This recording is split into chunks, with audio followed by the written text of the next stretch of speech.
And we start with news that impacts what Americans pay on everything from mortgages, credit cards to auto loans, just to name a few. The Federal Reserve announcing it is cutting interest rates by 0.25 percentage point, the first rate cut of the year. And the Fed also expects more cuts to be made later this year, rate cuts, that is. The decision follows months of pressure from the White House for Fed Chair Jerome Powell to lower rates.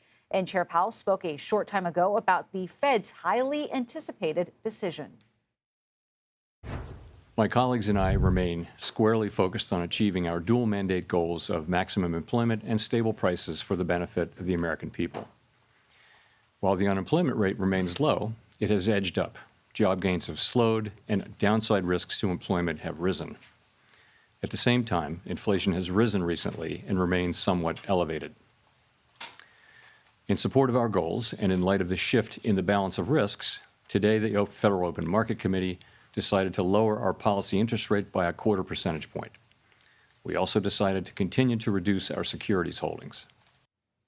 And joining us now from the New York Stock Exchange is CBS News Money Watch correspondent Kelly O'Grady. Kelly, what were your major takeaways there from Chair Powell's remarks, and how did the Fed come to this decision after all this time?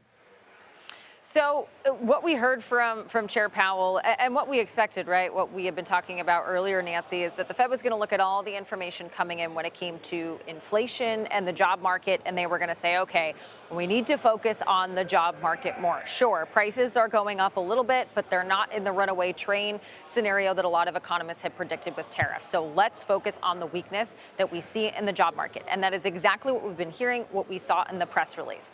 Three main takeaways, though, for me that I felt were very interesting. He is still speaking for a little bit more, so there may be more that comes out. But the first was he said there is no risk-free path. And Nancy, I'm making notes here for me coming on to talk to you. All of a sudden, my eyes popped open when I heard that, because that is very concerning. What that tells you is, hey, we've got inflation risk, and hey, we've got labor market risk. There is no path ahead that is smooth sailing. And I was watching the Dow because I'm at the New York Stock Exchange, and the second he said that, we dipped into the red. Now, we're back in the green now. We're up over 200 points, but investors had that same visceral reaction of, ooh, I don't love to hear no risk-free path. The second takeaway for me is he sidestepped a question on if they had that revisions data to the labor market. Remember last week, week before, we got a big jobs revision number to the tune of a period of time over a year. The economy added nearly 8 million jobs less than expected. The question was posed to him, would you have cut rates earlier if you had that information? He did not answer and said, hey, we look at the data in front of us. And then finally, he said the reason why they're focusing more, or rather less on inflation, that the risks have gone down when it comes to prices. He was pressed on that by a reporter. And what he said was the reason why it's less is that the labor market risks are higher. And GDP growth has been slower over the first 6 months.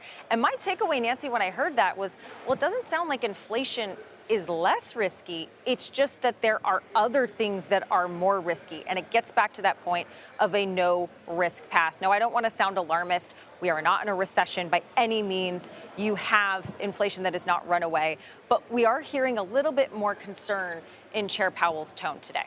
Well, given that concern in his tone and that kind of language, what does this decision today signal for their decisions for the remainder of the year and into next year? We still have 2 more meetings left of 2025. That's right. So we got updated economic projections. And as you mentioned in the intro there, we're going to have 2 more rate cuts. Of course, they could always change their mind. That's not set in stone, but the market really did like that. And it would be 2 quarter-point cuts. So sort of altogether, the rate would be lowered by 0.5 point by the end of the year if they go forward with that.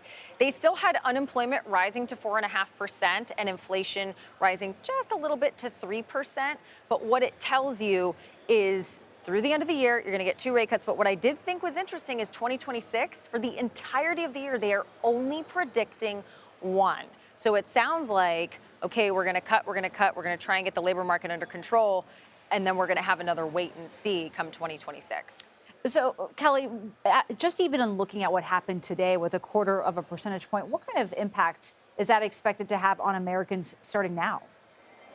So a quarter-point cut, realistically, it's not going to do a ton. If you are looking at your credit card balances and saying, hey, I have a credit card interest rate of over 25%, right? It's only going to change it very, very a small amount rather. But with investors now expecting a couple more rate cuts this year, you might see mortgage rates continue to come down. Now, there's a couple of other things that are going to impact that.